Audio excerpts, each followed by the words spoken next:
जामुड़िया विधानसभा क्षेत्र के परिहारपुर स्थित वार्ड संख्या 3 के 10 नंबर इलाके में शनिवार को माकपा के दिवंगत नेता एवं पूर्व सांसद कॉमरेड विकास चौधरी की 22वीं पुण्यतिथि पर आयोजित स्मृति सभा एवं स्वैच्छिक रक्तदान शिविर के दौरान कुछ समय के लिए तनाव की स्थिति उत्पन्न हो गई।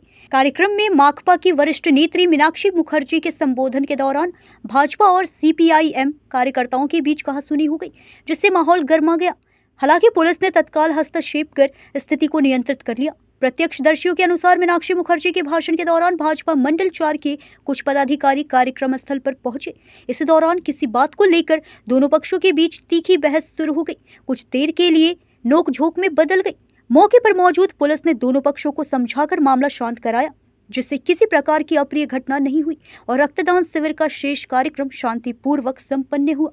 घटना के बाद मीनाक्षी मुखर्जी ने आरोप लगाया कि भाजपा कार्यकर्ताओं ने कार्यक्रम में व्यवधान डालने का प्रयास किया तथा पुलिस से संबंधित लोगों के विरुद्ध कार्रवाई की मांग की।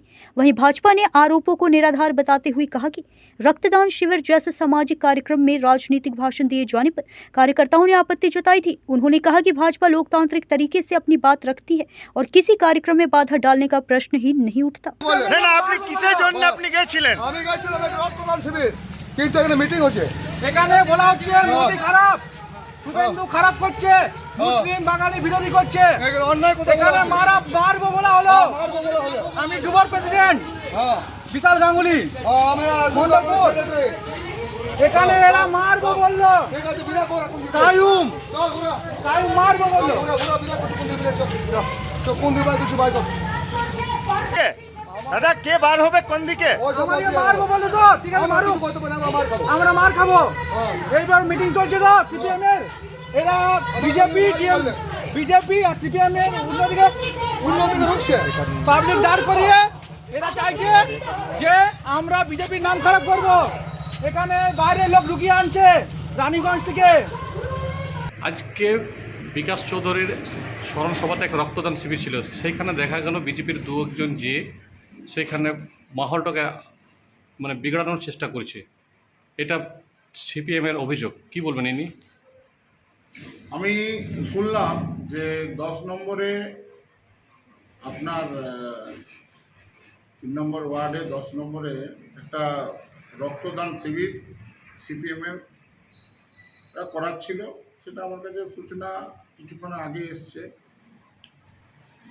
তো রক্তদান শিবির ভাবে চলবে, কিন্তু বিষয় রইল যে ওখানে যারা বলছে যে বিজেপি উল্টাপাল্টা করাচ্ছে, কিচ্ছু না। বিজেপি কেন করাবে? বিজেপির কার্যকর্তারা আশেপাশে থাকছে, অনেক কার্যকর্তা আছে, অনেক পুরনো কার্যকর্তা আছে যে ওই 3 নম্বর ওয়ার্ডকে CPM এর আমল থেকে, TMCর আমল থেকে যেভাবে অত্যাচার সয়েছে, ওরা অনেক কষ্টের মধ্যে ওরা ছিল।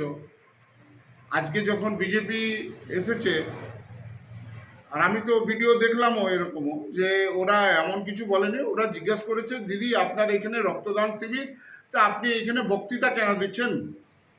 তো কেউ যদি বিজেপি নিয়ে অপপ্রচার করে বা অপপ্রচার বলে, আমাদের কার্যকর্তারা তো বসে থাকবে না, তার প্রতিবাদ করবে। তো বা ও প্রতিবাদও করেনি, ও একটাই কথা বলেছে যে আপনারা রক্তদান শিবিরে এসছেন, আপনারা তাহলে উল্টোপাল্টা বলছেন কেন? কেন আশেপাশেই থাকে ওরা, তো আশেপাশে থাকে অনেক দিনের কার্যকর্তা, অনেক পুরনো কার্যকর্তা। রাজু গাঙ্গুলিকে আমি অনেক ভালোভাবেই চিনি।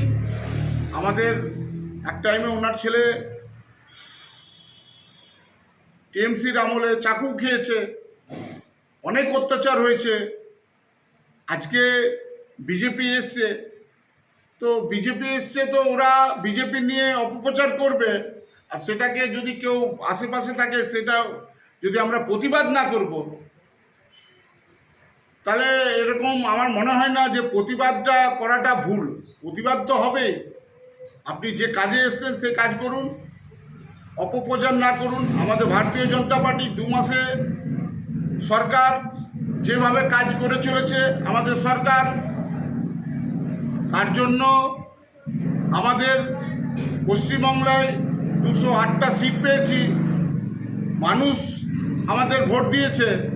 আর সেখানে কিছু বাইরের থেকে লোককে নিয়ে এসে পড়ে রক্তদান শিবিরের নামে যদি বিজেপির অপপ্রচার করবে, কিন্তু কেউ শুনবে না। রাজু গাঙ্গুলি আমাদের মণ্ডলের সেক্রেটারিয়েট বডির সেক্রেটারি, তো রাজু গাঙ্গুলি এমন কিছু বলেনি। ও যেটুকু বলেছে ওইটার জন্যে ওর প্রতিবাদ যতটুকু করার ও করেছে। কি নাম পরিচয়? আমার নাম হচ্ছে সঞ্জয় সিং, আমি মণ্ডল 4-এর প্রেসিডেন্ট। সভা চলছিল, সেই সভাতে দেখছি বেশ কয়েকজন বলছে এখানে সভা করতে পারবেন না, এখানে করতে পারবেন না, আমরা বিজেপির লোক, এরকম বিশেষ কিছু ইয়ে হয়েছিল। মীনাকে নিয়ে প্রতিবাদও জানিয়েছে। বিষয়টা নিয়ে কী বলবেন? দেখুন, সভা করার অধিকার প্রত্যেকেরই আছে। ভারতীয় গণতন্ত্র যথেষ্ট শক্তিশালী এবং প্রত্যেককে সেই অধিকার দিয়েছে। আমাদের মাননীয় দিদি মীনাক্ষী উনি গেছেন, খুব ভালো কথা, এবং সেই বাহিনী পরিহারপুর দর্শন করছেন, সেটাও খুব ভালো কথা।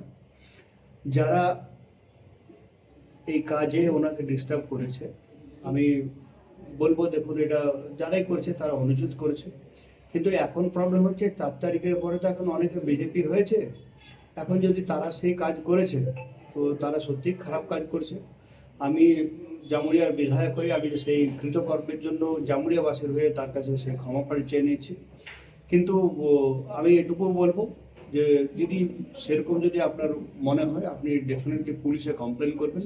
কারণ আমাদের পুলিশ আপনার যথেষ্ট ভালোভাবে শাসন ব্যবস্থাকে টিকিয়ে রেখেছে এবং বিজেপি, সিপিএম, টিএমসি না দেখে, রং না দেখে, বিগত সরকার বা তার আগে সরকারের ন্যায় সেরকম না করে যথেষ্ট আইন শৃঙ্খলাকে জামুরিয়ার মধ্যে ভালো রেখেছেন এবং আমি তার জন্য গর্ব অনুভব করি সেই পুলিশ অফিসারের জন্য। তো আপনার যদি কোথাও মনে হচ্ছে কোথাও কেউ ডিস্টার্ব করেছে, আমি বলবো আপনারা নিঃসন্দেহে কমপ্লেন দেন এবং পুলিশ যথানুযায়ী আপনার যেটা আইন অনুযায়ী যেটা ব্যবস্থা নেওয়া সেটা ডেফিনেটলি নেবে। কিন্তু আমি বলবো কোনো বিজেপির লোক এই কাজ করবে না বা বিজেপিকে আমরা সেরকম কোনো কাজ করতে প্রশ্রয় দেব না। অ্যাটলিস্ট জামুরিয়ার বিধায়ক হিসাবে আমি এটুকু আপনাকে বলতে পারি। जामुड़िया से सत्यनारायण सिंह की रिपोर्ट।